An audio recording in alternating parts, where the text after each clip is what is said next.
Hey, what's up there, Kiss Army? This is Stephen Michael from the Grown Up Rock Podcast. When I'm not texting insults back and forth with the two idiots known as Tom and Zeus, and I need a little something to pick me up, I turn on and turn up the Shout It Out Loudcast because I can't sleep at night without knowing how Paul Stanley came up with those clever lyrics to Love Gun. Now, crank it up.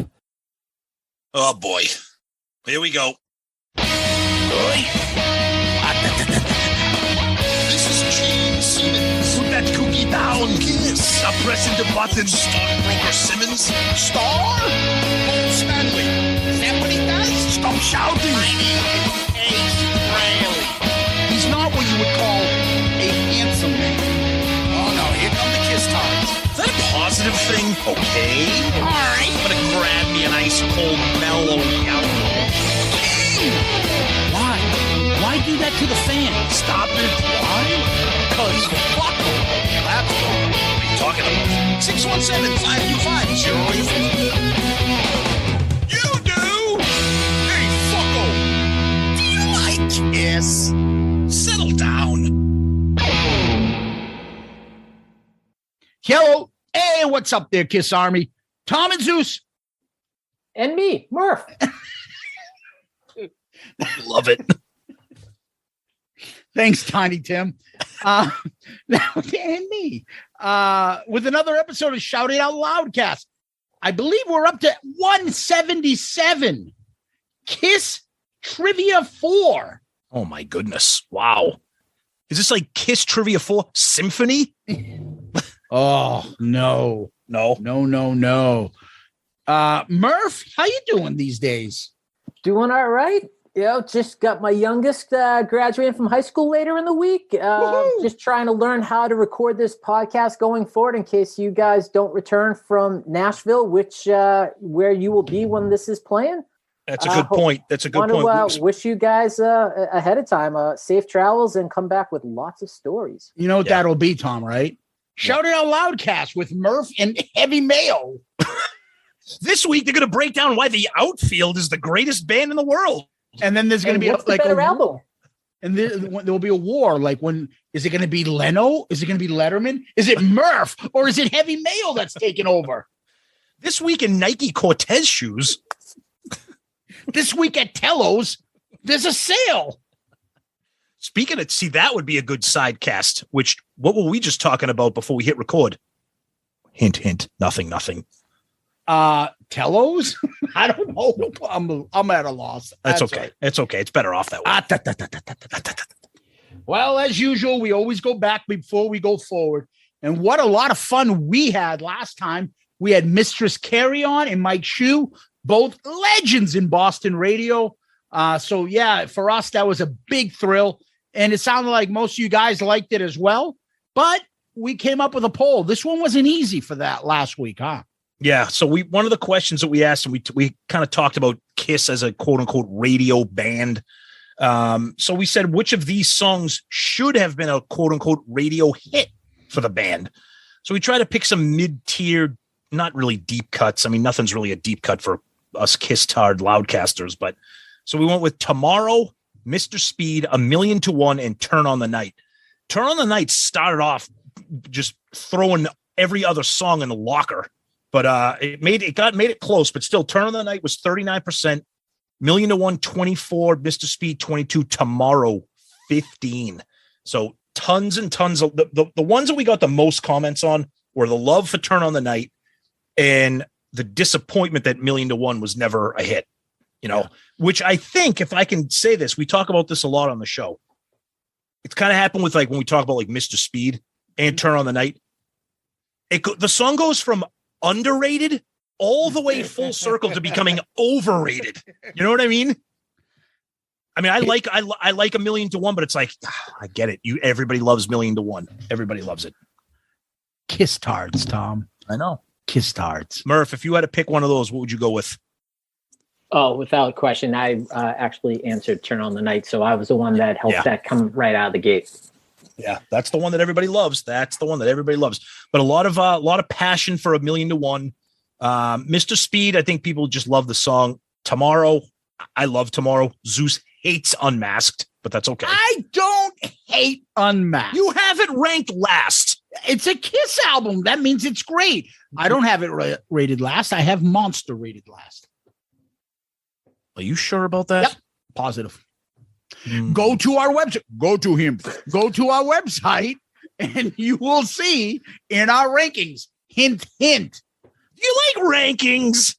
If you like Kiss and rankings, go to our website. All right, so let's get into some episode stuff. So Murph, you grew up with us in the Boston area. You know, me and you, Medford boys, Zeus, Arlington. So we grew up listening to Mistress Carrie and Mike Shue and all that stuff. We watched the downfall of all those stations. So that was kind of cool hearing from them, huh? It was, and it was a time warp. I know that I replied on Twitter that Mr. Carey would always get all hot and bothered whenever there was a car fire and they had to interrupt the music to report down the traffic updates. Yep. And seriously, it brought back to a time where you would be scrolling between WAAF and ZLX and BCN, and maybe you go all the way over to 92.9, but yep. We spent a lot of time on AAF, so it was really cool to hear that, you know, she still is just into music as ever before. And then, you know, with Mike, I mean, you got to start putting a disclaimer out there that if you're going to be using big words in these episodes, that some material may not be appropriate for all viewers, because big words, he's wicked. He's a Neil Young fan. Yeah, exactly. So you know, he's doing a very intelligent music podcast, and then we do Kiss. Yeah, exactly. Well, Tom, but the favorite thing was when they were talking about the fact that they shared the space with WEI. Oh my God, those stories were great. Hey, how are ya? And they raved about how much they liked Dale Arnold too. I thought he's a nice guy. He's harmless. They shit on him, those guys. Later on, like, because they're edgy. Well, because Dale Arnold's, he's like the Ned Flanders of talk radio. But he's a nice guy. Leave him alone. He is. Plus, give the guy a break. He worked with Eddie Andelman for years. Oh, Jesus. Jambalaya. Well, hey, 1 second. And, you know, Dale Arnold, the recipient of one of Zeus's prank phone calls back in the day. Yes. Oh, that's right. That was like when sports radio first came on at Stonehill. Junior year. Right. Junior year. Buffalo, Dallas. Buffalo and Dallas. And I called up and waited online to say that I thought, and they were really playing. The Stars were really playing the Sabres. That's right. I said, I think Mike Madonna is going to get a couple goals. And what did Dale? Well, go ahead. Actually, let me correct. You were calling in on Super Bowl weekend, Buffalo versus Dallas. Yep. What do you think's going to happen in the Buffalo-Dallas game? Yep. And therefore, that Zeus came in with... But the best was, what was Dale's response? You said, Dale goes, you waited on hold this entire time for that? And I did a Jerky Boys afterwards, right? I said, oh, yes, I did. Thank you. Bye-bye. Or Dale Arnold. Like, what? That was great. Anyways, let's get into a little. Glad to see we've matured since then. I actually think we've gotten worse. If that's Jesus Christ. So we got our friend Amy J on Twitter. She's a big fan. I listened to this while working on my garden. One day, I hope to be as good as Chris and Cusano landscaping. Oh, nice. She goes, although not from Massachusetts, being on the East Coast, I enjoyed the Grossman's reference. Oh, Grossman's. Then she said, I didn't know the Tesla story. Very cool. That is cool. Awesome. Yeah. Our great buddy Steve, thanks Tom and Zeus. Yet another great interview to add to the list. Being from England, both Mistress Carrie and Mike Shue are new to me, but now I have a whole heap more of podcasts to catch up with and listen to. That's awesome. Got new listeners there, Mike and Carrie. That's great. Oh, our buddy Aaron Martell from the Ridiculous Rock Record Review podcast. He's out in Western Mass. He even chimed in. He said, yes, I miss WAAF. He's a Massachusetts boy. Yep. Yeah, and catch Tom on his show. Thank you. Where you reviewed the debut album of Bad Company. Yes, one of my favorites. Yes, Aaron's great. Check out his podcast. They pick a nice album every week. Break it down. Sometimes it doesn't take 4 hours like us. Yeah, I was just going to say, how long does he usually take to finish his episodes?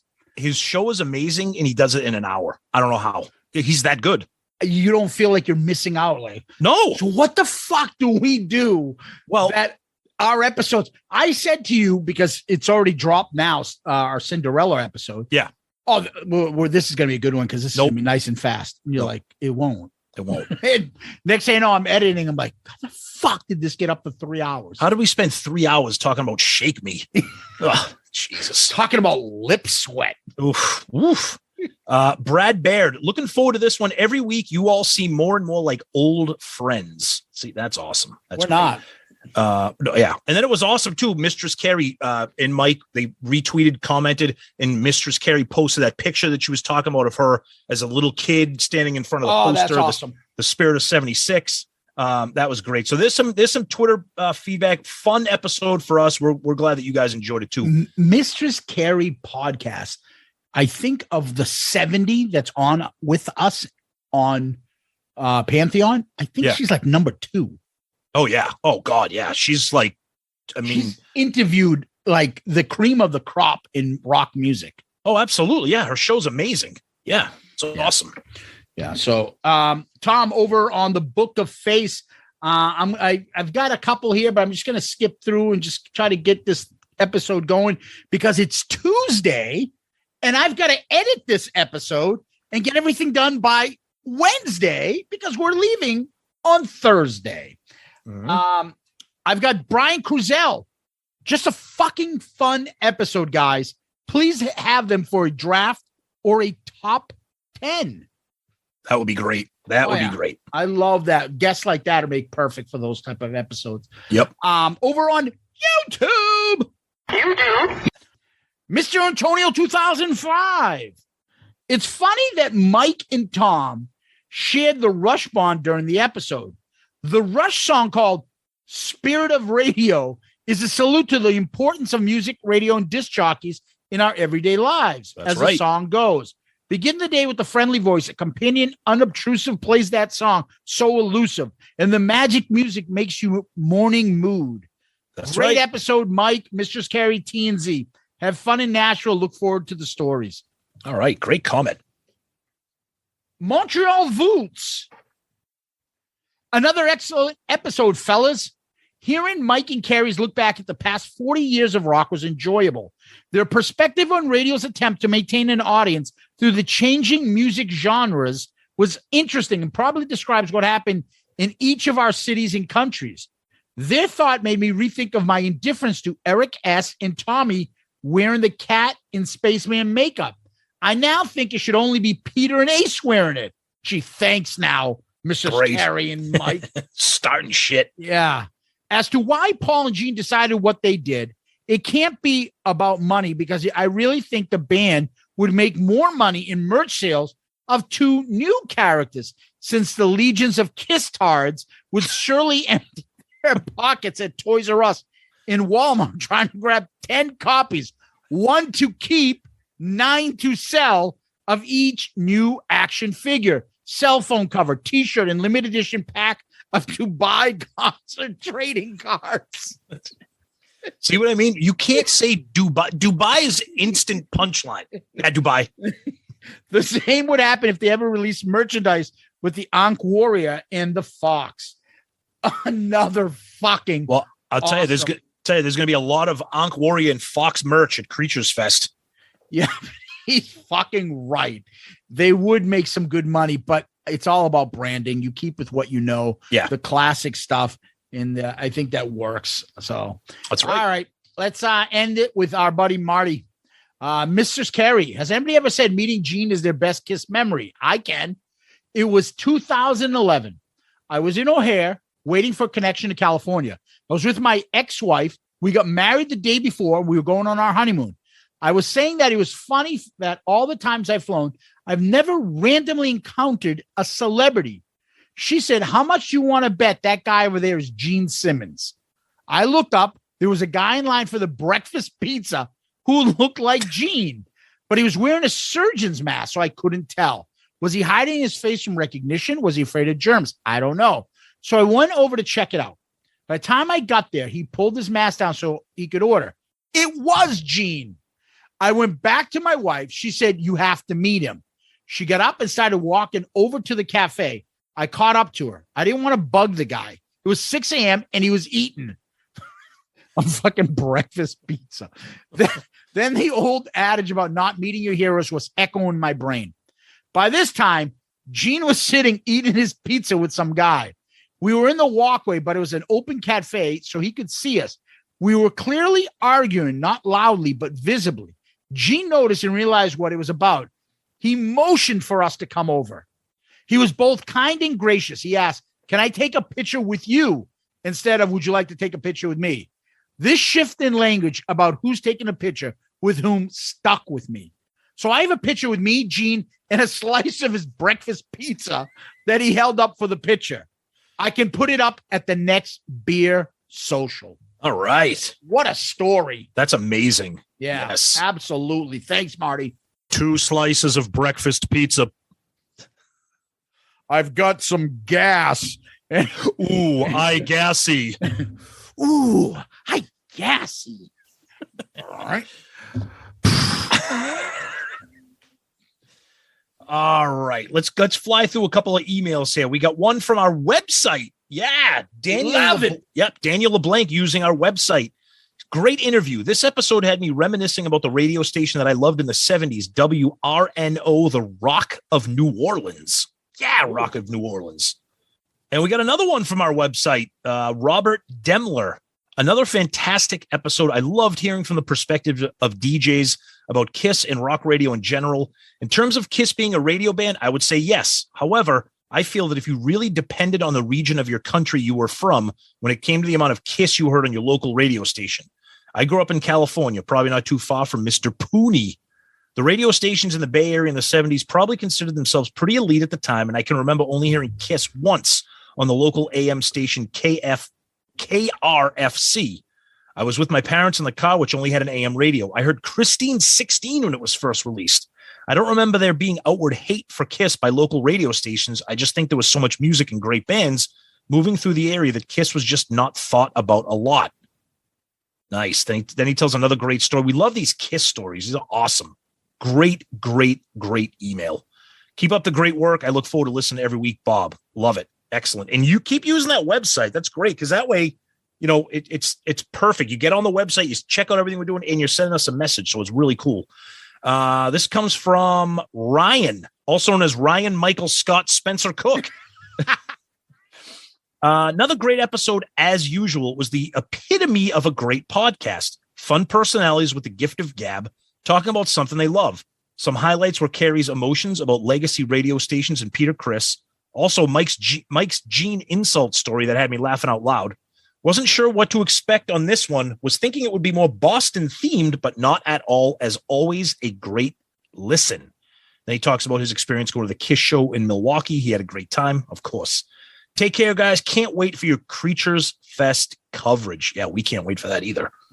And then we're going to wrap it up with this one here, which is a DM. We got 2 DMs this week. We got one. I don't think this is his real name on Facebook. He goes by the name of Dick Drippy.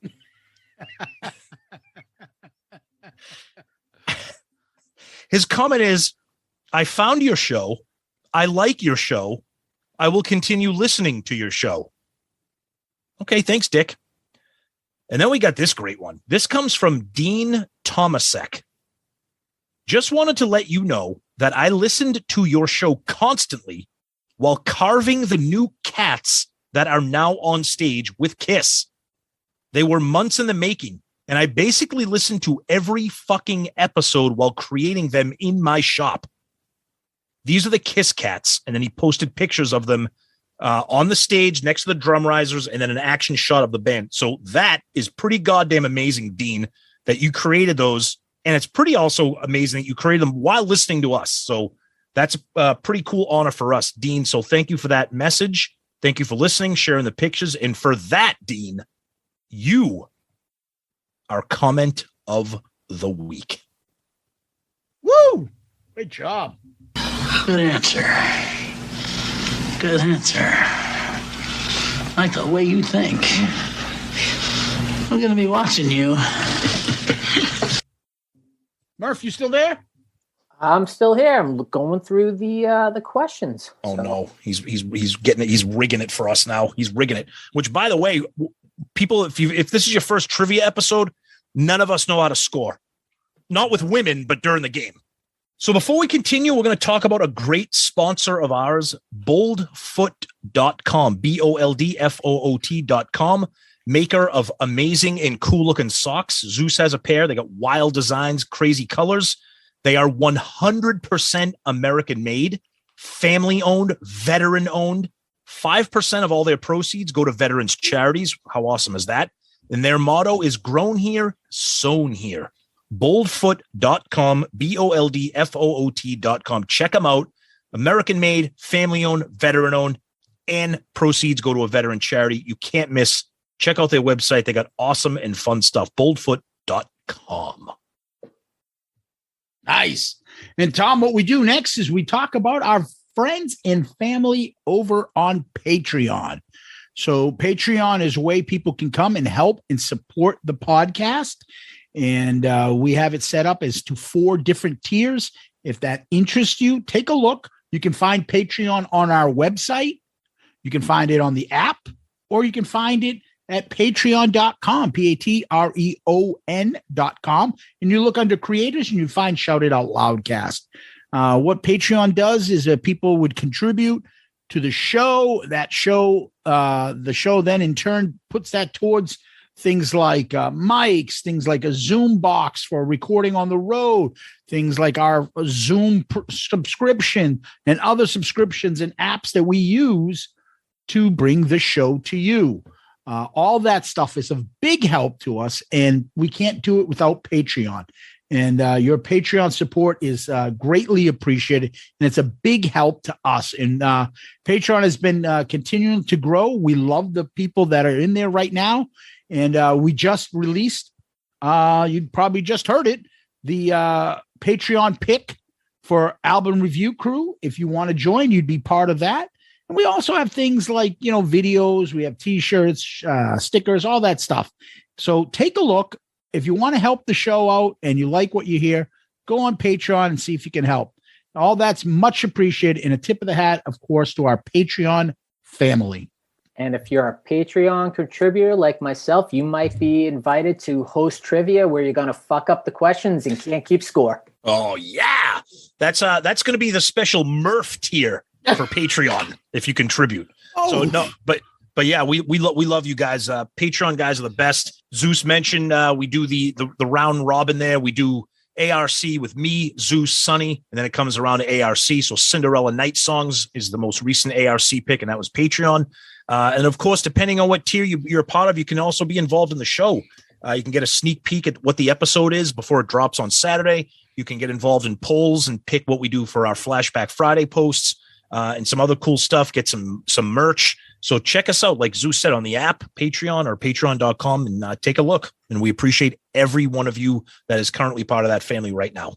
One thing I want to add, Tom, is somebody asked, what's going on with Murph? They don't see him on the friends section on the website. And I responded. Yep. Yeah. Murph was never on the friends section. Murph is part of the show. That's exactly what I said. The friends section is for other podcasters, other people that have been on the show. And then we also kind of promote our friends who have podcasts, like Steve and those guys at Part of the Hell, or Sonny and Steven at Growing Up Rock, those guys. So Murph is part of the show. That's why he's not on the website. So yeah. And he wants to be hidden from you kiss tards as much as possible too. Yeah, until we create a new special it'll be passcode protect. It'll be Murph's Corner at shoutitoutloudcast.com. Murph's Corner. Anyways, yeah. What do we got next? Talk to me, you silly little freak. Well, we go over to Kiss World. Oh, stupid shit going on in Kiss World. Our buddy Paul Stanley. Soul Station shit again. Rehearsing, playing at a wedding, whatever. Good for him. It does nothing for me.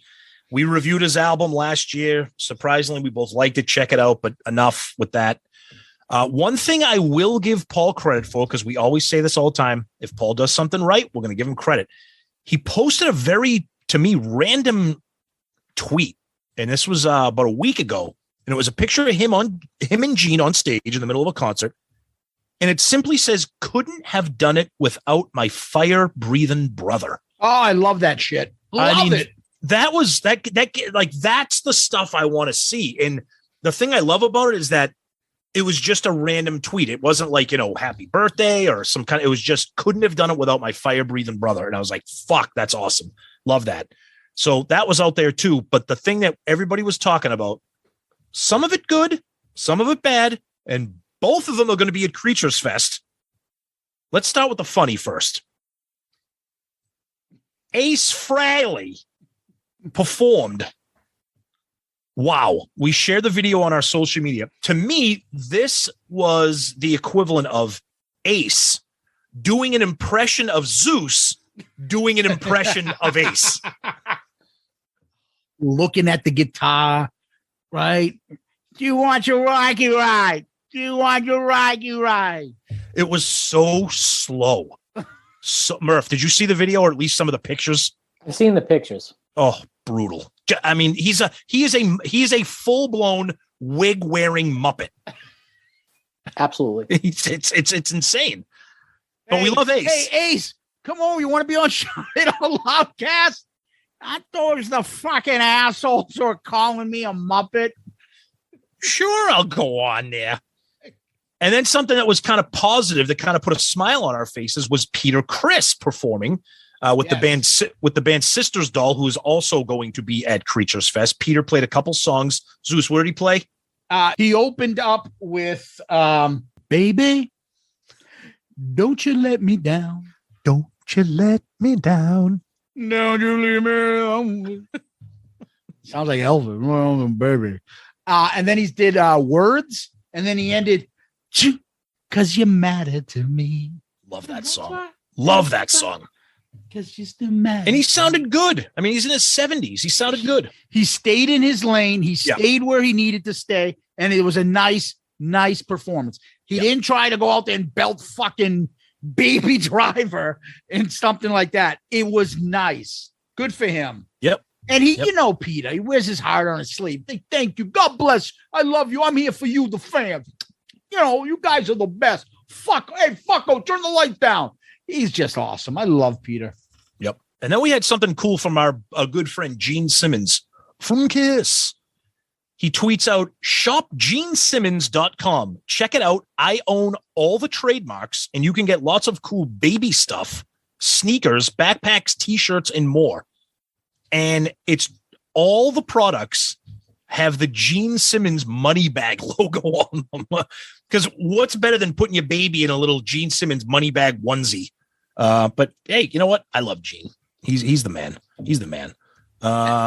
And then the big thing, Tom, was the movie premiere, the stuff that they're showing now. Oh yeah, we talked a little bit about that last week. Now I think they released a movie poster. It looks fucking. Kiss is like the fourth band in. They're like, music from. Yeah, because it's about Casablanca. It's that story, but I feel like Kiss should be a little bit more in the forefront. But I don't know. Of all the bands listed, they should be. Yeah, it kind of looks like a made-for-TV thing. We talked about it last week. That bullshit with not having the rights to the makeup, and they kind of just look silly. Whatever. Silly. Exactly. Yeah. And then Gene and Paul were on a couple of covers for magazines that they were promoting on their individual Twitter pages. But yeah, other than that, their tour is rolling along, and everybody else is getting fired up for Creatures Fest, which we're there. Once this episode drops, we'll be right in the thick of it. So who knows what the hell that event's going to be like. Yeah. Can't wait. Yep. But before we get there, we still figured a way to get you guys an episode. And it's our annual trivia episode with Murph. But before we do that, we're going to pause for a minute. And I'm going to go check and see if Vinnie Vincent has started cleaning out the pool at the hotel. And we're back. It looks like somebody left the floater in the pool.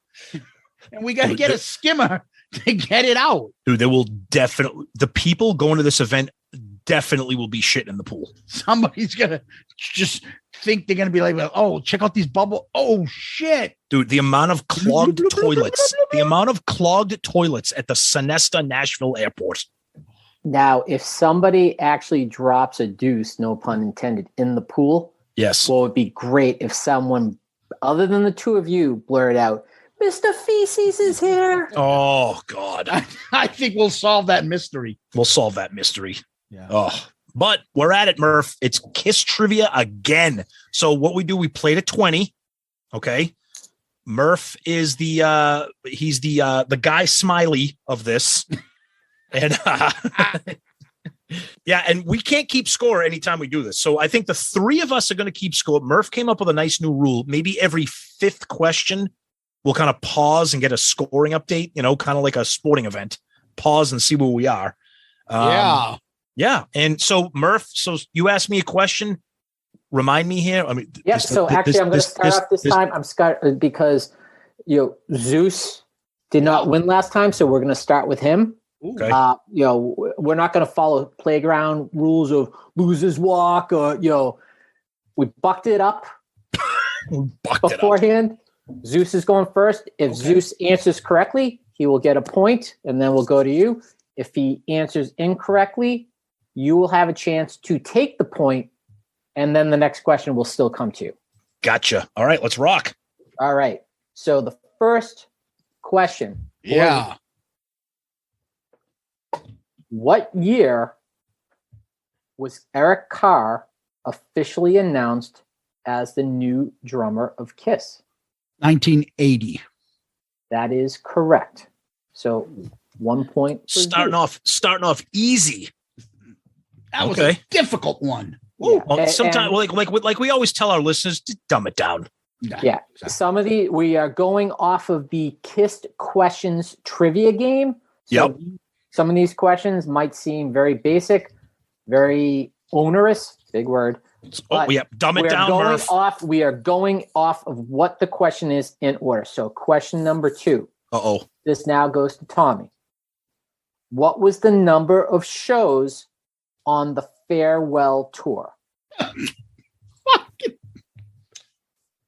So this is the first farewell tour.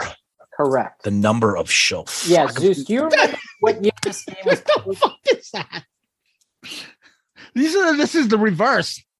Yeah, this is usually Zeus bitching about the game. So the trivia game that we're playing came out in 2003. So whether or not Murph mixes in some of his own original questions, we're never going to know. I don't think he will, but you never know. So the question for me, how many shows were on the farewell tour? I don't know. I'm going to say 75. That is incorrect. Zeus, for the steal? 232. Okay. You are incorrect. The number of shows on the farewell tour was 143. God damn it. $1. $1, Bob. Exactly. All right. So next question to Zeus. Okay. Who were the 4 Kiss band members that appeared on the children's program Kids Are People Too? Peter Criss was there in spirit. So Gene, Paul, Ace, and Eric Carr. That is correct. Again, an easy one. I know. So 2-0. I'll admit it. Yep. Hey, you know what, Zeus? For those that have listened, or for those that haven't, go back to listen to episodes 1, 2, and 3 of trivia. Zeus was getting a bad hand on some of those, but we're early in the match. Tommy, your question. When did Kiss appear in People magazine for a cover story? So please provide the year. When did Kiss appear in People magazine for a cover story? Okay. The only cover story that I can think of off the top of my head right now is the cover story with Eric Carr. I can picture that group shot right there on that cover. So were you asking for the year? What is the year? I'm going to say 1980. You are correct. Woo! Yeah, I can picture that. It was with the Fox. It was a great picture. Great group shot. All right. So 2-1, Zeus in the lead. Last question on this card for Zeus. Yes. Which Kiss tour played exclusively outside the United States? Which Kiss tour played exclusively outside the United States? Well, I know Unmasked did, but they did have that one at the Palladium. Thinking out loud, did they even do the Elder over? No, I don't think they toured at all with the Elder. Creatures toured and it sucks. So I'll go with the Unmasked. It is the Unmasked tour. So why is it? This is like the Eric Carr card. All my three are Eric Carr questions. And me too. Yeah. Me too. Yeah. So that's okay. So I'll after 5 questions, 3-1, Zeus in the lead. Oh, that's bullshit. Oh. It is. I'll admit it. I got the fucking easy ones this time. Sorry, it's the moops. All right. So next question to Tommy. Yes. What car manufacturer made the Kiss NASCAR? Oh, see what I mean? The fuck? Did Pooney put you up to this? I didn't even know what the fuck the Kiss NASCAR is. So I'm going to say, Chevrolet. That is incorrect. Zeus? So I don't understand. This was something that was in what? It's simply the question is, what car manufacturer made the Kiss NASCAR? You know, the NASCAR. I don't fucking know. The Yugo. Incorrect. The answer is Dodge. Oh, fuck off. I don't fucking know. Although I do think we have fans who are into NASCAR, so yay NASCAR. All right. Zeus. Yes, ma'am. What did everyone receive at the entrance gate for every performance of the Kiss Psycho Circus tour? 3D glasses so that their shoes fall off. That is correct. 3D Dude, you're glasses. getting all fucking layups here. The fix is in. The fix is in. Murph feels bad for fucking shivving me. But he's doing a Tim Donahue. He's waiting until the end so it doesn't look bad. And he's got to fucking. So when it comes down to like the game winner, it's going to be like Zeus. How tall are Gene's fingernails? What hospital was Peter Chris's brother born in? All right, go ahead, Murph. All right. Tommy, your question. What men's accessory item is said to have brought out Kiss closet fans? Whoa, wait. Okay, I'm not gonna jump on that joke. What men's accessory item is said to have brought out Kiss closet fans? What the fuck? I don't know. Kiss coat hangers. Incorrect. Zeus. What? For the steal. Closet. Kiss Crocs. Incorrect. The answer. Men's neckties. Oh, Paul Stanley. Man. What the fuck? I have a scarf. I have an ascot. It was an ascot. For your enjoyment. And it has a little water. It has a watermark on my tie. There's a little watermark. If you put them together, you can make a nice poster that I found on this European poster Kiss group. The good thing I like about these, they double as a napkin. So if you get a little bit of marinara, you wipe it right off. Go right back down. You look nice. When you go to Chili's and you get the bucket of wings and you get the bucket of ribs, you can, mix them up together and make sure you don't get on your Paul Stanley Kiss tie. Yeah. So next time someone asks, how come you guys can't do an episode under an hour? Exactly, Murph. You nailed it. Why we can't go up to strangers and be like, hey, how you doing? Nice to meet you. Fuck off. Fuck off. You asshole.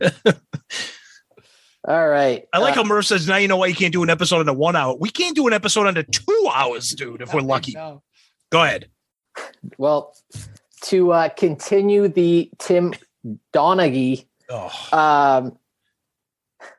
Zeus, your question. When Ace Frehley left Kiss, what was the name of the band Ace formed? Oh, come on, dude. Vinnie Vincent Invasion. No. Fraley's Comet. Whole point. Man, I'm getting piped right now. 5-1. All right. So Yes, well, that's a good score. Pause. 5-1. Yes. all right. So Tommy, try to dig out of this ever increasing hole that you're in. Oh, shut your mouth. That's what she said. Ooh, nice. At the 38th Grammy Awards in Los Angeles, California, who did Kiss present an award to? 2. The only fucking thing I remember about that is Tupac, obviously. What a difference a preposition makes. It's two instead of yeah. with. I'm going to throw my girl Janet Jackson. Control. You're like Freddie Jackson. Well, Ooh, what's up? What's up? Ooh, you even cuter than your baby pictures. Wrong movie, I know. It's a different Friday. and wrong answer. So Yeah. for the steal, Thanks, Murph. for the steal, Zeus. I know if you had a little time to think about this. At the 38th Grammy Awards in Los Angeles, California, who did Kiss present an award to? Not a goddamn thing. I have fucking no clue. Carol Burnett. Okay. I don't think they presented Best Comedy Album. I think that year it might have been Adam Sandler. They're all laughing at you, but the award was presented to Hootie and the Blowfish. Yeah, Hootie, future ARC pick. Maybe. That must have played gazillion times in the quad. Love To the Hootie. point people were like, shut saw- that fucking shit off. I am an unashamed. Which speaking of Hootie, so my son's going to Keene State College, Keene, New Hampshire. They're the Keene State Owls. Their fucking mascot's name is Hootie the Owl. I'm like, my God. Nice way to connect to a Kiss podcast. That's what we do. We connect the dots here. All right, Murph. And for those that would get the reference, give a hoot, don't pollute. All right. So after 2 cards, 10 questions, Zeus is in a commanding 5-1 lead and has the next question. If we're playing to 20, we may miss Creatures Fest. Go ahead. All right. The lyrics. This question is for Zeus. The Okay. lyrics: life without death, world without end, sleep without dreams, and nothing is quite what it seems are from what Kiss song? I want to see from within. I want to be where I've been. All right. Zeus with the 6. Zeus gets a fucking lyric question. I'm getting Grammy Award questions. Within's a great tune. Where's my Grammys? Hey, Snuffleupagus. Can you show these guys my Grammy? Ace, I think that's a People's Choice Award. Pooh Bear, that's not it. What? I don't have a Grammy? Oh, What the fuck did we win the award for? that's one of the. If you guys don't know what we're talking about, that's an actual video of Ace. Oh, that's an episode probably coming out. Thinking that he has a Grammy, and he realizes it's like a People's Choice Award. He's like, The fuck is this? All right, Murph. Tommy. Down 6-1. I know. Your question. Who are the 2 original founders of the Kiss Army? There's 2. Oh fuck! I know it's Bill Starkey is one. I can't think. Bill Starkey's the only name I know with the Kiss Did Army. you just say Bill Starchy and Hutch? Yeah, I can't think of the other name. I feel like a bad Kiss fan, but I know Bill Starkey off the top of my head. All right, Zeus for the steal. I am like Tom. I can't think of exactly the name, but it's on the tip of my tongue, but I cannot remember it. Okay. Bill Starkey and what's his fucking name? Oh, you mean Froggy? Hello, how are you? Oh, how you? Barbarino. Who? Barbarino. I'll guess King Cusano. I don't fuck. All right. Hey, you know Jackie Monticello? Jackie and Monticello. No. Hello. How are you? Who is it, Murph? The correct answer, Bill Starkey and Jay Evan. God, I'm sorry, Jay, if you're listening. I don't know what to tell you. All right. All right. Zeus, Yes, ma'am. you're up 6-1. Your question. How tall is Gene Simmons with his platform boots? Oh, fuck. How tall is Gene Simmons with his platform boots?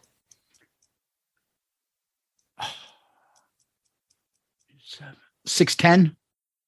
Incorrect. Tom?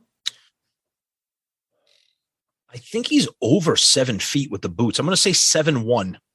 The correct answer is actually 6 feet 9 inches. Oh, I was shit. off by 1. Wow. Yeah. I thought he was, because I thought he was like 6'5", 6'6" on his own, and then the boots are like 6 or 7 inches. But what do What I is know? this, Dalton from Roadhouse? I thought you'd be taller. Yeah. What do I know? Apparently nothing. That's why I got 1 point. I used to fuck guys like you in prison. Jesus. That's not a positive thing. Yeah, that's not a good line. Yeah. I don't think right, that means exactly what you think it means. Yeah, exactly. But you know what was positive from that movie? Kelly Lynch. Ooh, Oh, God, smoke show. that scene was incredible. Oh. Anyways. All right. Zeus. Yes. Yes. Actually, no, I apologize. This is Tommy's question. Last one was Okay. platform boots was. Oh, that's right. I tried to steal All right. the platform boots. So, Tommy, your question. Which 2 KISS band members have never missed a performance? Not Ace. Which 2? That would be Gene Simmons. Never missed a performance. Okay. Never missed a performance. So that, okay. A current band member never missing a performance. Obviously, we know about Paul. We know about Peter. Which 2 KISS band members have never missed a performance? Okay. I'm going to say Gene and I want to say Gene and Eric Singer. That is incorrect. Fuck. Zeus? Damn it. I will say Gene Simmons. And see, this is what I'm thinking. Well, I mean, technically you say Tommy, but I don't think they'd put Tommy in that question. I will guess Bruce Kulick. Incorrect. I think where you two are going with this are forgetting this is from 2003. Yeah, I thought of Gene that and Paul. after.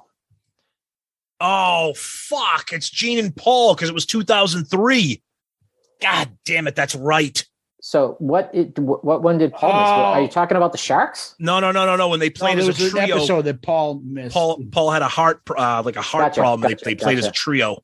But you're right. Technically, I don't think Bruce ever missed an episode.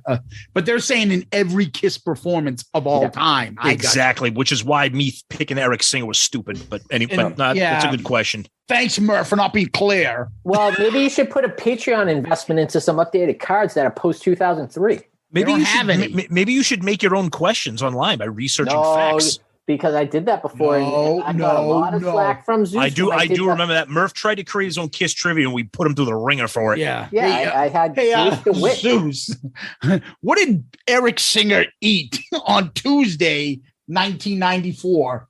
And then Tom, what's a good song by Gene? Yeah. All right. So, next question, Zeus, for you. KISS, without makeup, walked across a college campus in Ohio. What did they receive from a faculty member?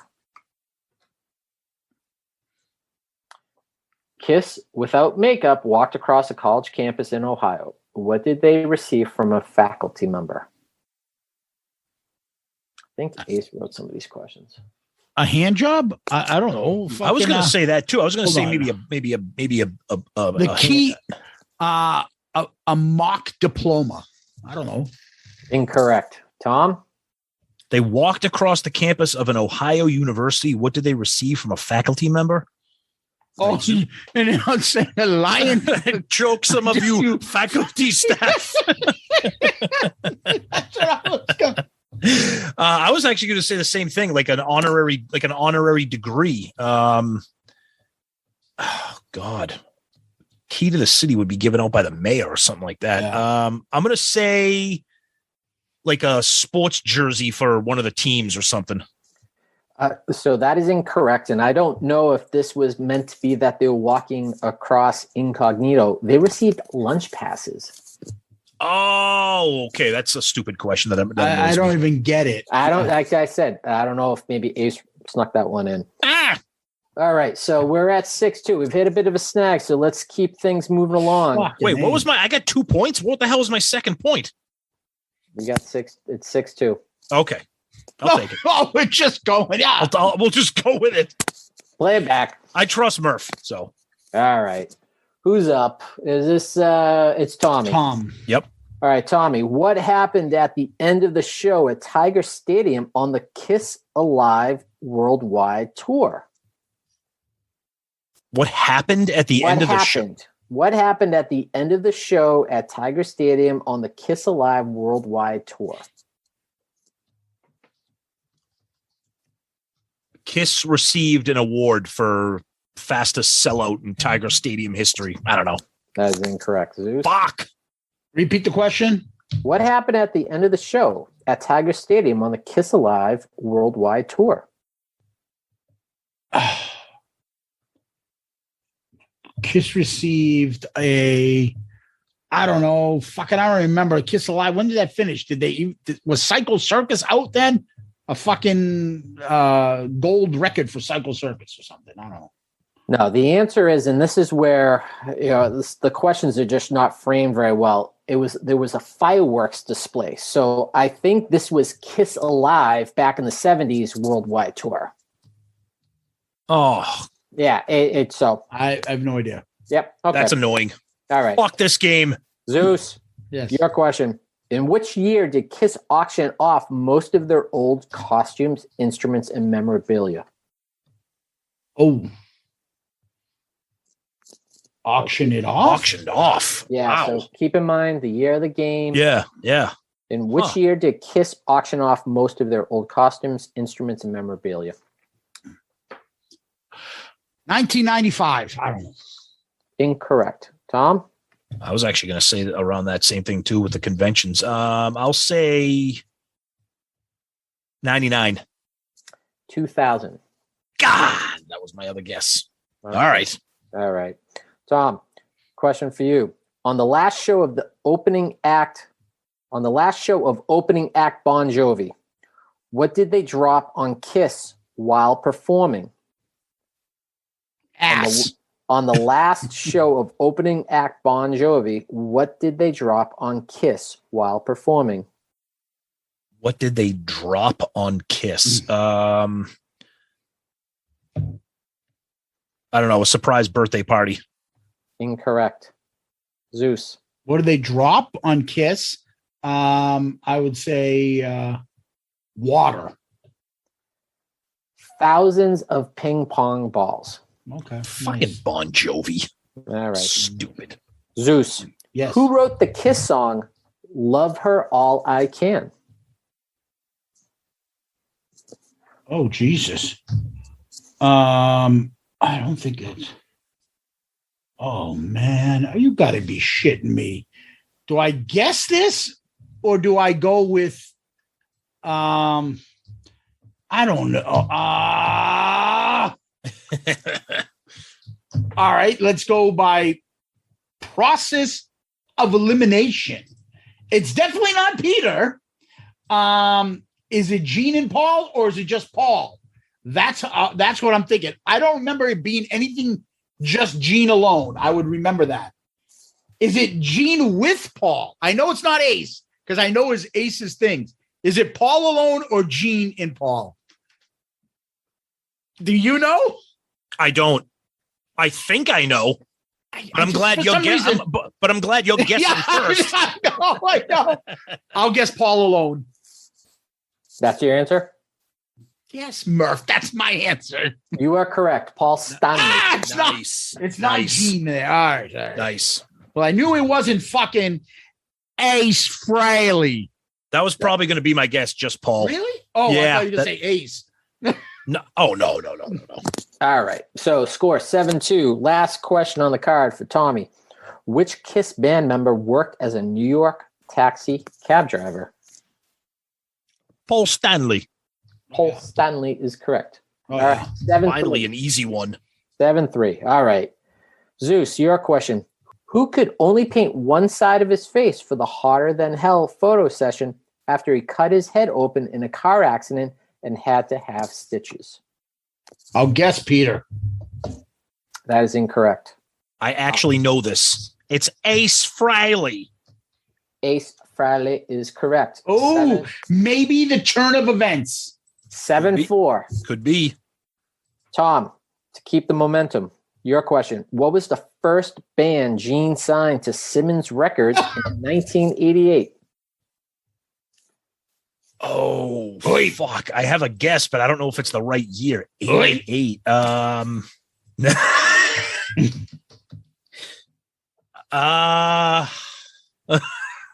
Oi.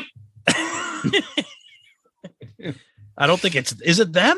I don't know. I'm just saying. I was gonna say Black and Blue. Incorrect. Zeus. Is it House of Lords? That is correct. Nice. That's a good guess. Because that's like a desert island, I think, for fucking Tony, isn't it? People love that album. I Momentum know. killed. Yep. Zeus. 8-4 with the question. All right.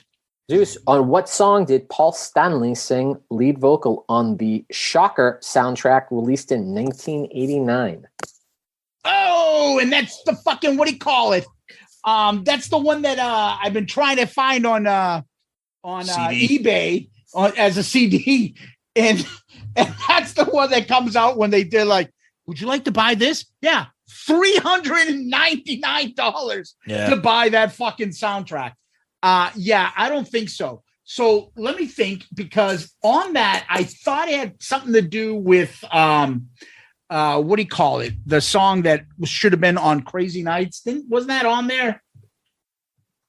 Sword and Stone? Yeah, wasn't that somebody performed that on that? A band performed that on it. So can you read that? Is it the song? On what song did Paul Stanley sing lead vocal on the Shocker soundtrack released in 1989? I know he had like 3 or 4 songs. But he didn't sing the sound. He didn't sing. Okay, so he didn't sing the title track alone. But I know he sang part of that. So I'll say Shocker, because I can't remember. That is correct. And he's also on Nice. that Sword and Stone by some band is on that. And there's something else. I want to get it, but I can't find the fucking CD. Good soundtrack, ridiculous movie.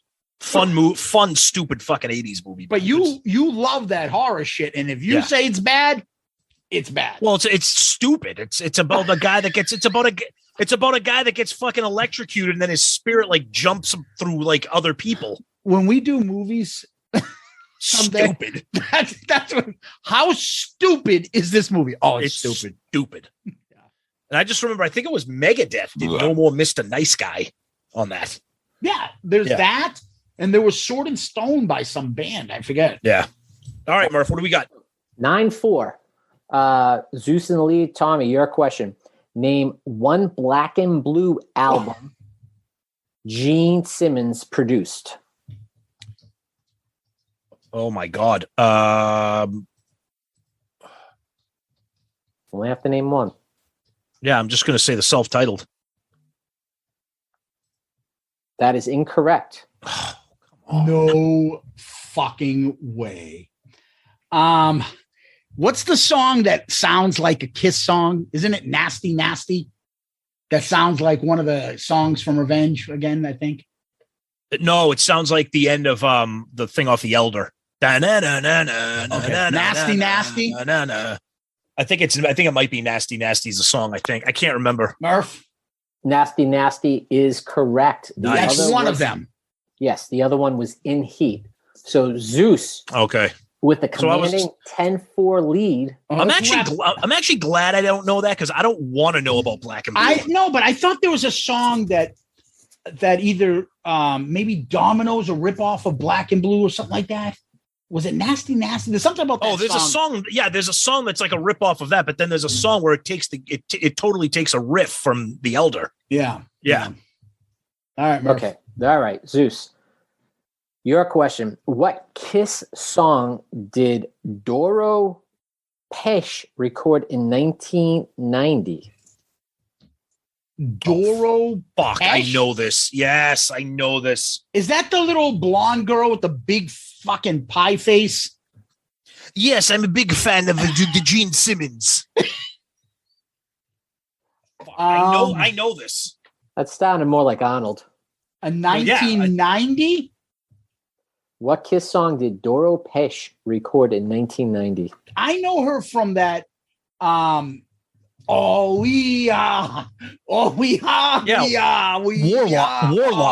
Is that was what she was in? Warlock. Right? Yeah. 1990. So it wouldn't be anything from Revenge. Can't think she's singing like she's trying to be heavy, right? So she wouldn't be singing like a soft song. I don't. Maybe she would. I'll say Forever. Incorrect. I have no idea. I was going to say something off Hot in the Shade. I was going to say Hide Your Heart. Okay.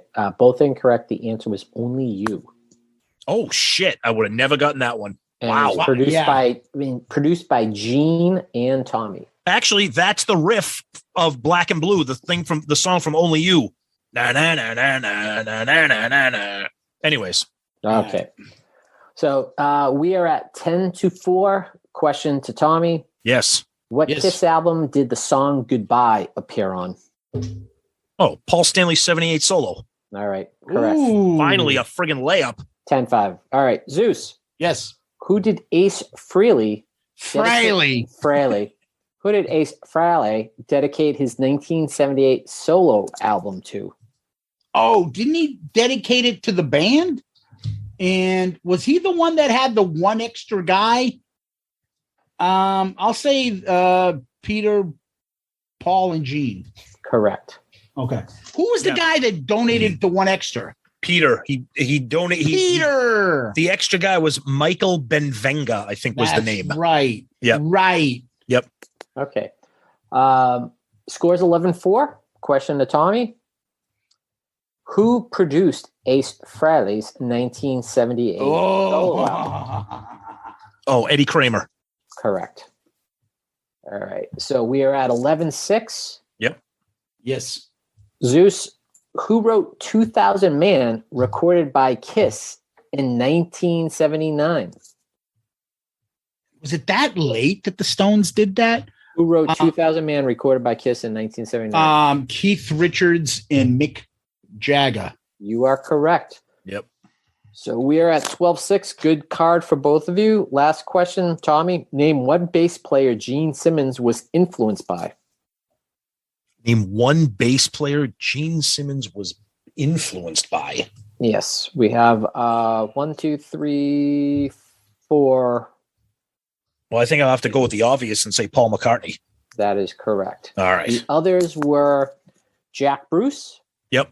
Felix Pappalardi, and Ron Wood on Jeff Beck's Truth album. Nice. Okay. All right. So we are at 12-7. Good card for both of you. Zeus, to you. Who played drums on the studio track for Take It Off on Revenge? Ooh. Who played drums on the studio track for Take It Off on Revenge? Now, I'm thinking out loud. Interesting. Help me out. Was what's his name there? Valentine guy there? Or it's not Anton Fig, I can tell you that.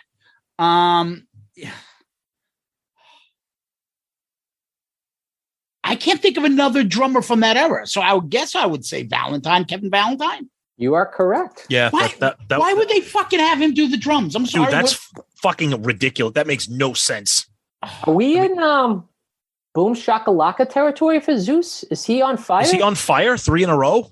He might think be. so. Yeah, the 13 questions to aren't 7. that difficult. That's okay, though. All right. Tommy, where and when was the yet to be released Alive 4 album recorded? Oh, I like how it says yet to be released. Okay, so this is interesting.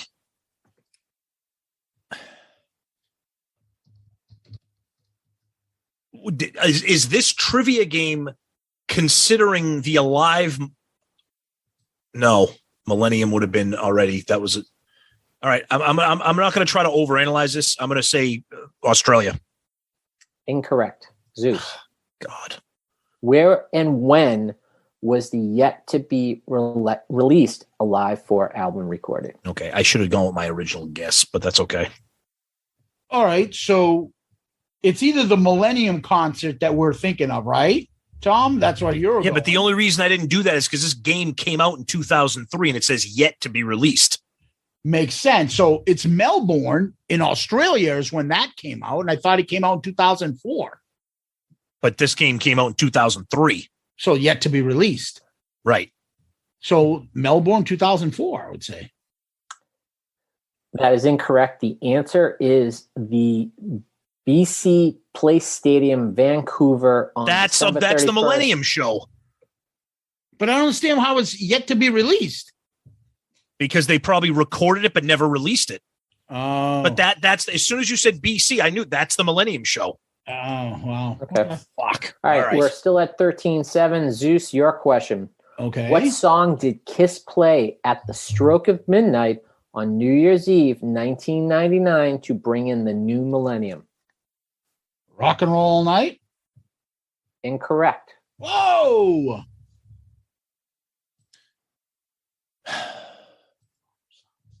Is this the one where they were under the Brooklyn Bridge? Remember they performed that? They did that little stunt. Yeah, but right, wasn't that? I'm going to say this was 1999 and it What wasn't song Rock did and Kiss Roll All play Night. at the stroke of midnight on New Year's Eve, 1999, to bring in the new millennium? Wouldn't Seinfeld have debated that was really the new millennium? The Cremanium. I'm going to say Shout It Out Loud. Okay. I think you both have a little, the answer, 2000 Man. Oh, what? I absolutely don't remember that. They give Ace that much to do? I do not remember that. Well, because Tommy, you and your lovely bride, or bride to be at the time, were hosting a Millennium New Year's party, and I remember that. Christine and I, the great parents we were, brought our 4-month-old and said, "We're staying up to midnight, and so's this kid." And we still have a picture of him dressed as Baby New Year. Baby New Year. He had That's right. New Year's at the time to go for it. So. That's right. That's right. All right, let's keep going. Okay. Tommy, your question. Okay. Other than Love Gun, in what song has Paul Stanley flown out into the audience during Kiss's live show? Other than Love Gun, in what song has Paul Stanley flown out into the audience during Kiss's live show? My only guess is the other song he sings when he flies out, and I Was Made for Loving You. Incorrect. Zeus? Ooh, wow. What? Holy shit. Wow. Oh, it's not. Okay, that's fucked. So maybe they're doing when he comes kind of back. I don't know. I'll get. Does he fly out during Black Diamond? No, because he's not. Wow. It's a Paul. It's got to be a Paul centric, like a Paul staple. Yeah. Yeah. So, Love Gun. I know this is fucking killing dead. That's lick it up. I don't know. Okay. Wrong. The correct answer is actually Black Diamond. Oh, I had it. No shit. You can't do him like Black Diamond. Yeah. When the fuck did he do that? Oh, wow. Yeah, that surprised me. Wow. Okay. All right. Zeus. Yes. Where was the historic MTV Unplugged album video recorded? What? Where was the historic MTV Unplugged album /video recorded? This is one of those questions that makes me want to kick myself because, ugh. Oh, you got to be kidding me. This is something that should be so obvious. This is when this is not when Peter was there. This is not. When was it recorded or where? Like what city? Where? I mean, if I say the city, is that good enough? Yes. Oh, it's not LA. So my guess would be New York City. New York City is correct. Yep. That's it. Just the city. Wow. Yep. Nice. Wow. Yep. Okay. 14-7 is the score. Uh-oh. I'm We're getting never going to hyped. finish this fucking game. All right. Tommy, for you. Yo. Where did Kiss perform their first concert without makeup? Oh, this was in it was in South America. Oh my God, I want to say the country begins with a B. Not Buenos Aires, because that's oh, you mother. I fucking know this. I know this because Gene always talks about it. How the fucking they came out on stage and the crowd was like, what the fuck? They're on the makeup on. Who's this cover band? Oh, this is going to annoy me and I need a point. Oh my God, you bastard. Fucking right on the tip of my tongue. Yeah. Fucking Bolivia. Incorrect. Zeus for the steal. I know it was Europe. Oh, it was Europe? Yeah. Why did I think it was South America? And they were like, what the fuck? Who's this? It's either Italy or Portugal. I'm going with Portugal. That's Portugal is correct. Portugal. Fuck. Lisbon. That's right. Portugal. So commanding 15-7 lead. Bullshit. That's right. That's right. That's one of the only questions I fucking kind of, that was difficult a little. Why did I think South America? That's okay. Because maybe you think of Brazil, Portugal. Brazil. I think I had that on my mind. Yes. Okay. Okay. All right. Zeus. Yes. Your question. Yes. Which member of Kiss has Bob Dylan co-written a song with? I've written songs with Bob Dylan. That'd be Gene Simmons from Kiss. From Kiss. All right. Correct. 16-7. Uh-oh. The Tommy. beatdown begins. What makeup design did Paul Stanley experiment with for a brief period in 1973? Oh, I know this. The Bandit. Correct. Also, the Lone Ranger would have been accepted. What? That's what the card Settle said. down, Stanley Eisen. Who would have been Tonto? All right. That's so not politically correct. Oh, sorry. I forgot that this was a very safe episode. We don't discriminate on this show. Yeah, we make fun of people, but we don't discriminate. Okay. I apologize. See what I mean? Excuse me. I forgot we were recording. Go ahead. 16-8. Wait. Zeus, who played lead guitar on Lonely is the Hunter on Animalize? Oh, I know this one. You love this song too. Lonely. It's not that I love this song. I said I like this song. You shit on this song. Me? Lonely? Yes. No. I like do. this. I like Animalize. And he also played lead on Murder in High Heels. That'd be the guy that we're going to meet. Hey, guys, do you like flapjacks? Well, I've got a bargain for you. Come hear me play, and you'll get a box of Kulick's flapjacks. Hey, guys. Bruce Kulick, Animalize. Wow. What an album. You know what? Every time I hear that, I just feel like making a stack of flapjacks. And our people ain't about exactly swelling up with pride on account of you making flapjacks. Don't you bring me into this. First of all, is that the right answer, Murph? Yeah. That is correct. It is Definitely Bruce Kulick. I was close to jump in the gun and go, no, that's Tom. No, that's Bruce. Yep. Okay. All right. So 17-8. Come on. Tommy. Wrap this up and finish. What was the original name considered for Neil Bogart's new label? Oh, okay. He went with Casablanca. It was going to be Oh my God. These are so annoying because I fucking know this. I have the book. You have the book? You had got problems with your book. You had troubles with your boss? I don't like to talk about it.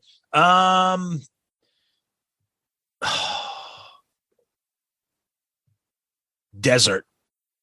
Incorrect. Zeus? I know that the movie gave him a hard fucking time. Yep. He came from Buddha, right? Or was he in Buddha? I don't know if it was Buddha or that was the company he came from. I can't think of anything else, so I'll say Buddha Records. Correct answer, Emerald City Records. Fuck. Emerald City? Like in Oz? Yeah. All right, 17-8. Zeus. Yes. Where was Dressed to Kill recorded? And they're looking for the actual physical location, not just the city. So not the you need me to tell you the fucking record label? The studio? Or the and not the city. The actual studio. studio. So they were definitely recorded in New York City. Mm-hmm. What's the fucking Hendrix place? What's that fucking Hendrix place? Gypsy. What's that fucking album is? Axis, Bold as Love. No. Electric Lady. Well done, Zeus. Electric Lady. Yeah, but that's a very pop. I just couldn't think of the name. Man. Yeah. No. You got it right. Electric Lady Studios, New York. 18-8. God All damn right. it. Bullshit. Tommy, where was the infamous live shot that appears in the gatefold of a Live 2 taken? This should be a fucking layup, but I don't trust myself with any of these answers tonight. The Forum in LA. Incorrect. I knew it. I knew that the minute I said that, I'm like, this is too easy and I'm going to get it wrong. And I should be shot on sight because it's my favorite fucking live album. Zeus, for the steal, where was the infamous live shot that appears in the gatefold of a Live 2 taken? Oh, God. That's fucking embarrassing. Am I where? Like if I give us like a state or a city? No. Like if I say New York City? They want the venue. Yeah. Oh, fuck. I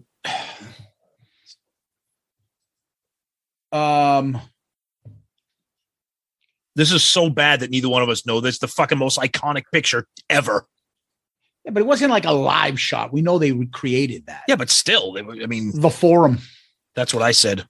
Yeah, the correct answer is the San Diego Sports Arena. That's the only thing I have. I mean, that's the only thing. Yeah, I wouldn't say Madison Square Garden. I'm thinking it was in the Forum. Yeah, the San Diego Sports Arena, that would have never rolled off my tongue. You can tell I'm still doing the stuff when adding my things if I just said the same name as you. Yeah, that's okay. That's all right. Yeah, okay. So right. 18-8. Zeus. Yes. In what city did Kiss play at a wedding on September 18th, 1993? In what city? In what city? Los Angeles. Oh. Incorrect. Tommy? Las Vegas. Incorrect. Albuquerque, New Mexico. Wow. Fuck would get As that. everyone knows. Yeah, no kidding. Jesus. You think the wedding party was like, who are these guys? Who are these guys? Yeah, exactly. Who you? Red Dunlop. All right. Tommy. Yo. Who recorded Hard Luck Woman for Kiss My Ass? Yo, finally a good one. Garth Brooks. Correct. Garth Brooks, who I just saw last weekend. Oh, and the comeback begins. Here it is. All I'm right. coming back. 18-9. Zeus. Yes. What song by The Who has preceded every live concert by Kiss since the reunion tour?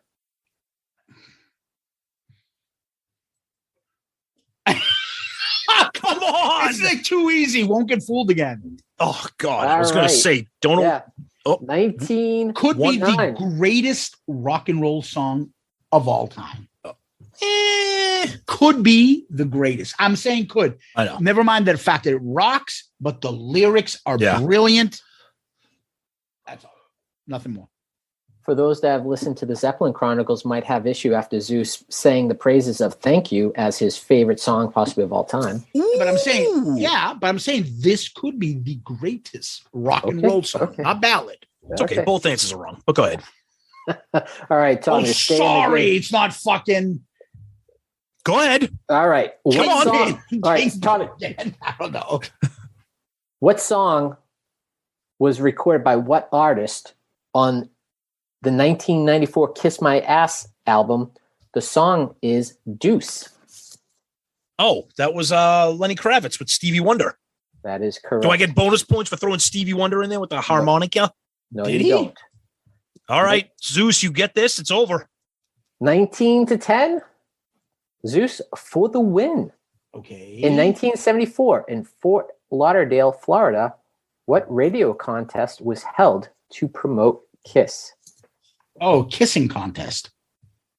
Ding, ding. I just fucking ding. lost to The that. kissing contest. To that. That's how I lost. Oh, man. Fuck, dude. And the winners were the ones that showed up on the Mike Douglas show, right? Yeah, That's right. we talked about it. That's and right. how awkward it was them making out. Like, oh, I just had a Stouffer's meat lovers pizza. She was looking good until it was time for me to get rid of that bean burrito. Both sitting on buckets and they got to turn the buckets over. Remember that Saturday Night Live skit? It was like the 2-person toilet. There's a skit. It's like a toilet for 2 people to sit on.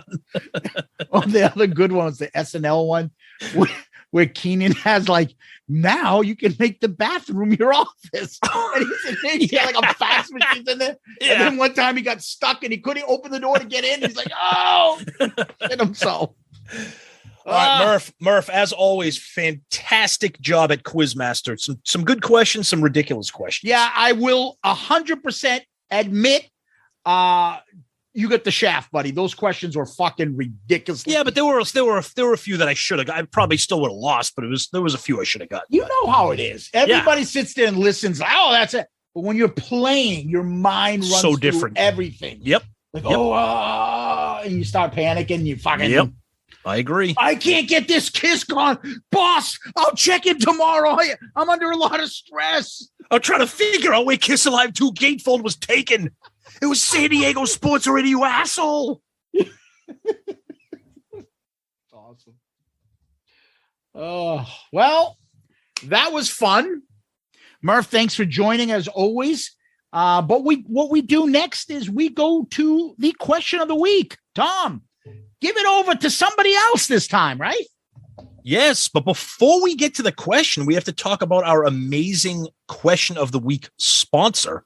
Oh, yeah. Brought to you by a company that is involved with one of our great Patreon members and friend of the show, Joe Decker. And we're talking about, Fusion Tech. Because Fusion Tech is a recognized communications contractor specializing in the construction, splicing, testing, and documentation of all types of fiber optics networks. Along with that, Fusion Tech Electric can service all of your electrical construction needs, commercial, industrial, and utility, as well as electrical substation work and all UPS and DC power plant installation. Fusion Tech currently operates throughout the 5 boroughs of New York City, as well as New Jersey and the tri-state area, providing union labor with IBEW Local 3 in New York City and IBEW Local 164 and Local 102 in New Jersey. For more information about Fusion Tech, visit their website at fusiontech-llc.com or call them at 973-650-1357. Yeah, Fusion Tech. Woo! Murph, what do we got for question of the week? Anytime Murph is on here, he supplies the question of the week. All right. Well, I know that by the time this episode is being dropped, you will be in Nashville. So maybe this has already become a reality. But the question for both of you, and I'm actually directing the first one to Tommy because I do have a kind of a follow-up to Zeus. But there are going to be some phenomenal bands, acts down there in Nashville the next few days. When you arrive in Nashville, Tom, you check in and say, Mr. Gelati, we are a huge fan. We're glad to have you here. We are giving you the opportunity to get on stage. You can sing in the harmonies, the chorus. You can play the triangle. You can play the tambourine. What artist would you like to get on stage with this weekend? Oh, that is a good one, Murph. For entertainment purposes, it would be like Ace, because I think it'd just be a fucking riot. But I have said for the longest time that other than Gene, I would probably say that my favorite member in Kiss is Bruce Kulick. So I think, I mean, I know Vinny would be a fucking disaster. I love Peter. Ace would be a riot, but I think I just love Bruce, and he's such a professional, and everything he does is just awesome. So I think I think it would be Bruce. Whether it's just standing there friggin' clapping my hands like an idiot, I would love that. Bruce would be my man.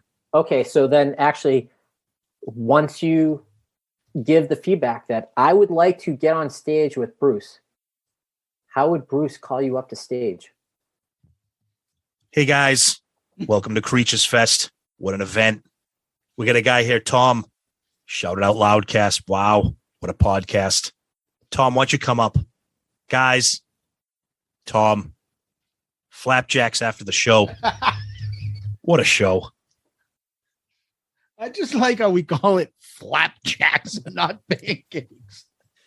All right. Great one, Murph. Thank All right, you. Zeus. So Zeus, now the question is open to you, but then I will have a follow-up.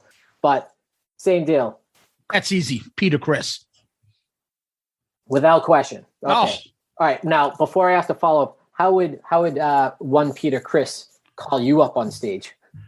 Hey, fucko, why don't you get your fucking fat ass podcasting ass up here and sing a fucking couple songs with me? All right. So my one follow-up. Uh-oh. You're standing there. Zeus, we just got a call.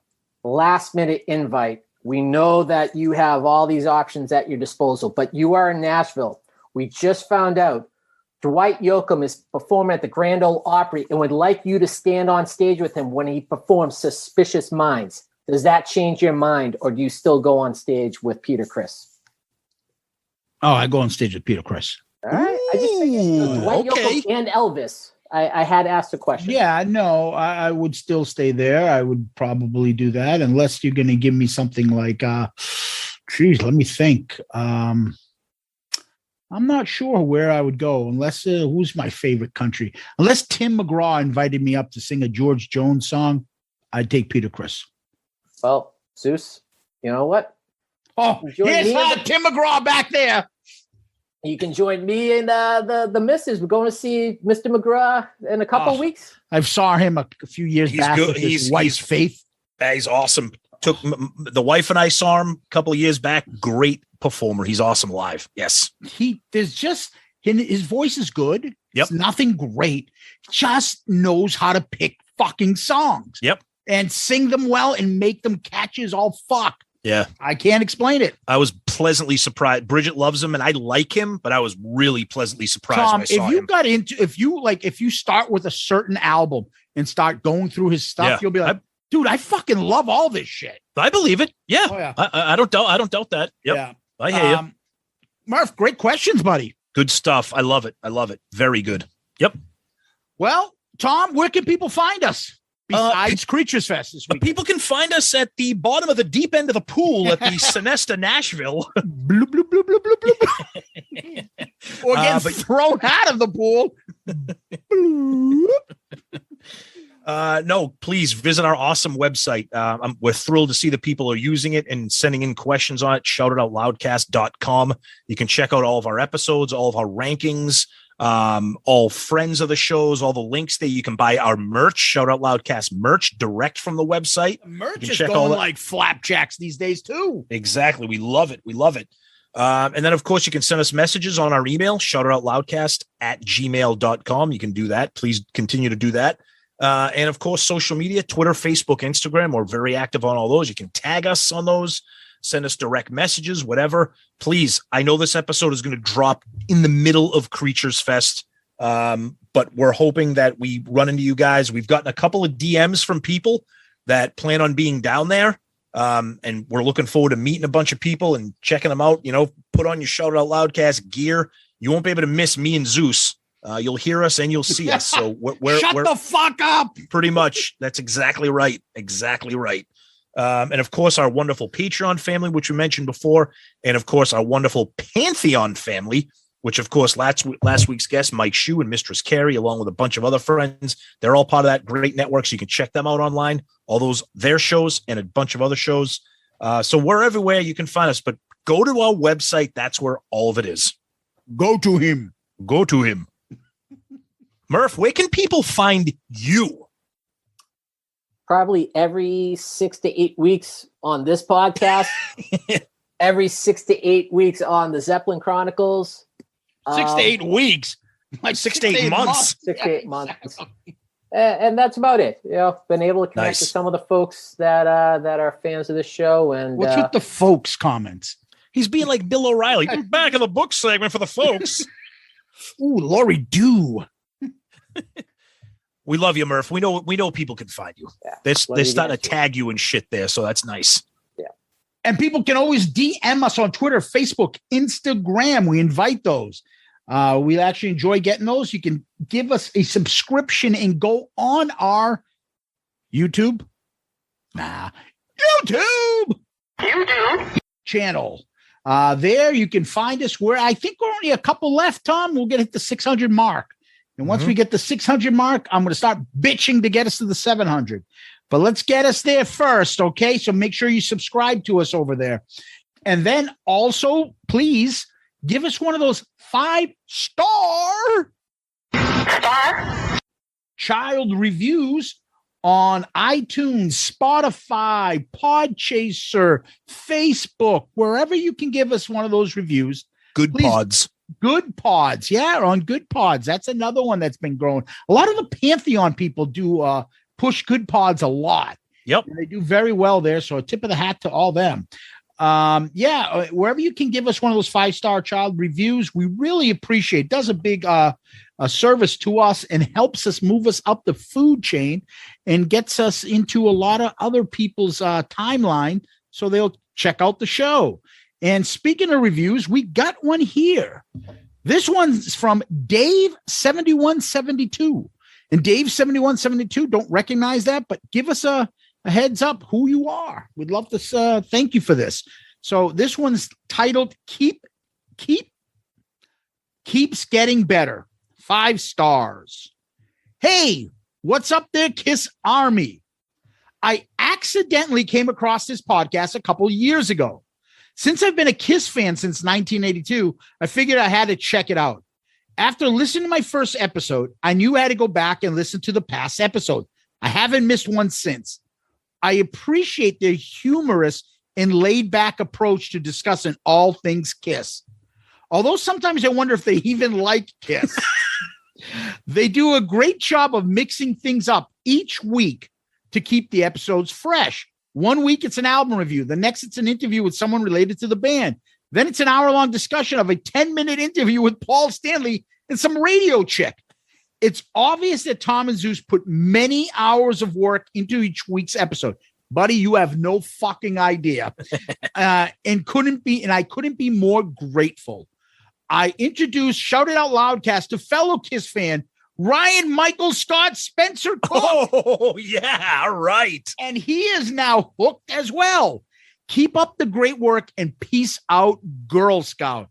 Oh, that's awesome, dude. Dave, thank you so much, man. That is great. Thank you, Dave. And thank you, Ryan Michael Spencer Scott Cook. I love Johnson Thomas Smith. That is great. Thank you. Yeah. Thank you. And guys, I always like to leave you with the email. shoutitoutloudcast@gmail.com. shoutitoutloudcast@gmail.com. We hope you guys played along. Tell us what you thought of the questions this week and what you thought about the episode. And then please, as always, we always like to direct people to the website.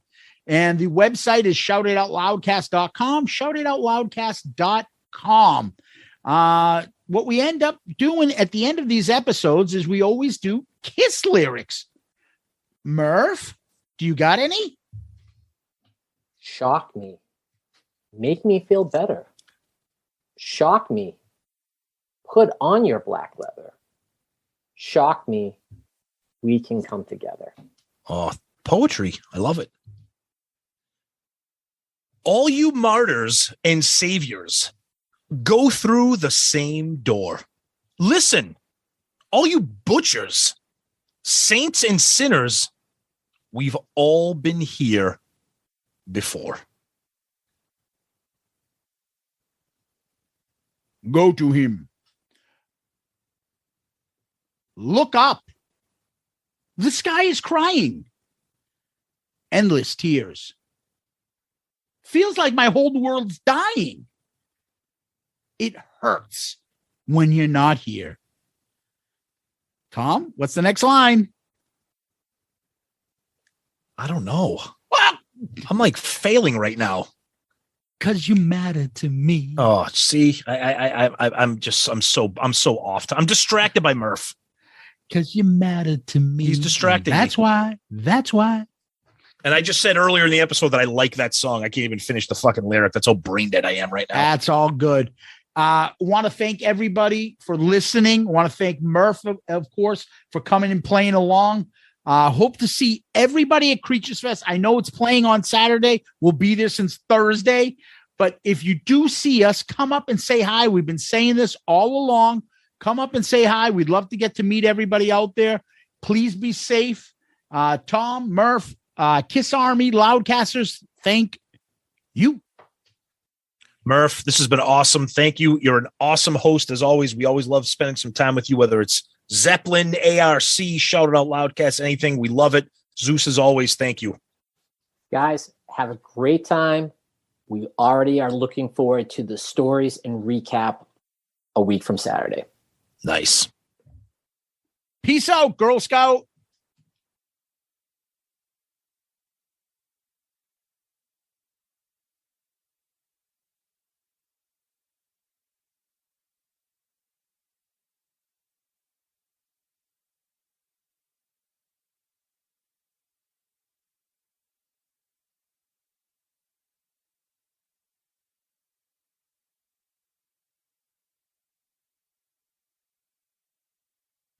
So give me a quick prediction of something that's going to happen there.